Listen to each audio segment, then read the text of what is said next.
नमस्कार, आप live cities देख रहे हैं। मैं हूं जय शुक्ला। बिहार विधानसभा चुनाव अब खत्म हो चुका है और खत्म होने के साथ ही ये तय हो चुका है कि बिहार में कौन सा मुख्यमंत्री बनने वाला है और सरकार किसकी बनने वाली है। लेकिन अब बात है बिहार चुनाव में हार के समीक्षा की और जीत में रोड़ा बन रहे उन नेताओं की, जिसके बारे में अब बयानों की झड़ी तेज हो चली है। आपको बताने जा रहे हैं चिराग पासवान और बीजेपी के बीच के रिश्ते के बारे में, जो लगातार चिराग पासवान के द्वारा कहा जाता रहा है कि बिहार में उन्होंने बीजेपी का नुकसान नहीं किया है और जदयू का नुकसान उन्होंने खुद भी कबूल किया है और उनकी मंशा भी यही थी कि बिहार के चुनाव में जदयू का नुकसान कर दिया जाए। लेकिन ऐसे में बीजेपी के बड़े बड़े नेताओं ने पहले भी यह बयान दिया था कि बिहार में चिराग पासवान भ्रम फैलाने की राजनीति कर रहे हैं। वैसे ही अब ठीक है, चुनाव बीतने के बाद भी बीजेपी के इस बड़े नेता ने चिराग पासवान को लेकर बड़ी बात कह दी है। कौन है वो नेता और क्या कुछ कहा है उन्होंने चिराग पासवान को लेकर बिहार चुनाव बीतने के बाद, हम आपको इस वीडियो में बताने जा रहे हैं। बने रहे हमारे साथ। एनडीए की जीत के एक दिन बाद बीजेपी के महासचिव और प्रदेश प्रभारी भूपेंद्र यादव ने कहा है कि चुनाव में चिराग पासवान की लोजपा ने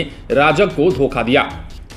राजग यानी कि राष्ट्रीय जनतांत्रिक गठबंधन यानी कि एनडीए और उनके द्वारा फैलाए गए भ्रम के कारण कुछ नुकसान हुआ है।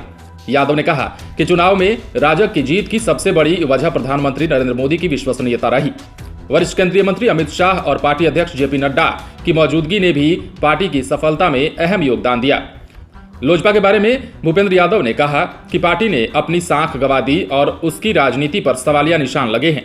उन्होंने कहा कि लोजपा ने खुद अपना रास्ता चुना और एक तरीके से उसने राष्ट्रीय जनतांत्रिक गठबंधन को धोखा दिया। बिहार के लोगों ने राज्य की राजनीति में उन महत्ता को बता दिया।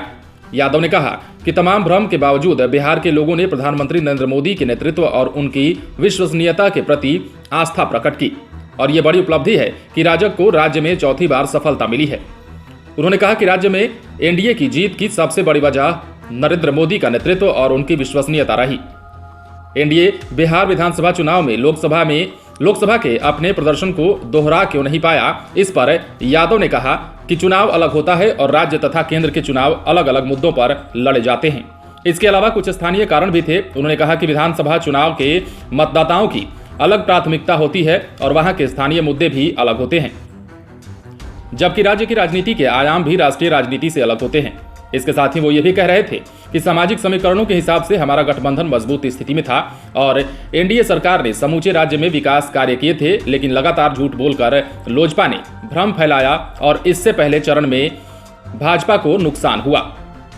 भूपेंद्र यादव ने कहा कि राज्य में कुछ स्थानीय मुद्दे भी थे जिस कारण राजग को कुछ कम सीटें मिली, लेकिन गठबंधन राज्य में स्पष्ट बहुमत पाने में सफल रहा। अच्छा प्रदर्शन नहीं कर पाने के कारण क्या हो सकते हैं, इस सवाल पर यादव ने कहा कि बिहार में 3 बार एनडीए की सरकार रही और विकास के आधार पर चौथे कार्यकाल के लिए जनादेश मांगा गया। यादव ने कहा कि जदयू ने अच्छे से चुनाव लड़ा, लेकिन उन्हें लोजपा द्वारा फैलाए गए भ्रम की कीमत चुकानी पड़ी। लोजपा ने माहौल खराब किया जो कि उन्हें नहीं करना चाहिए था। लगातार चिराग पासवान पर अब तल्खी जाहिर कर रहे हैं बीजेपी के जो बड़े नेता हैं और भूपेंद्र यादव जो हैं वो बीजेपी के बिहार प्रभारी भी हैं, महासचिव भी हैं और ऐसे में बड़ा आरोप लगा रहे हैं चिराग पासवान पर और कह रहे हैं कि उन्होंने एनडीए को धोखा दिया है। अब एनडीए में चूंकि जदयू भी आता है और बीजेपी भी आती है, ऐसे में चिराग पासवान भी एक तरफ से लगातार कहते रहे हैं कि बीजेपी से उनको कोई दिक्कत नहीं है, यहां तक कि वो खुद को नरेंद्र मोदी का हनुमान भी बता चुके हैं। ऐसे में अब भूपेंद्र यादव का ये बयान कितना आधारित है, कितना निराधार है, वो तो बयानों के माध्यम से पता चल जाएगा जब चिराग पासवान इस पर प्रतिक्रिया देंगे। लेकिन बहरहाल बीजेपी चिराग पासवान पर खिसिया गई है।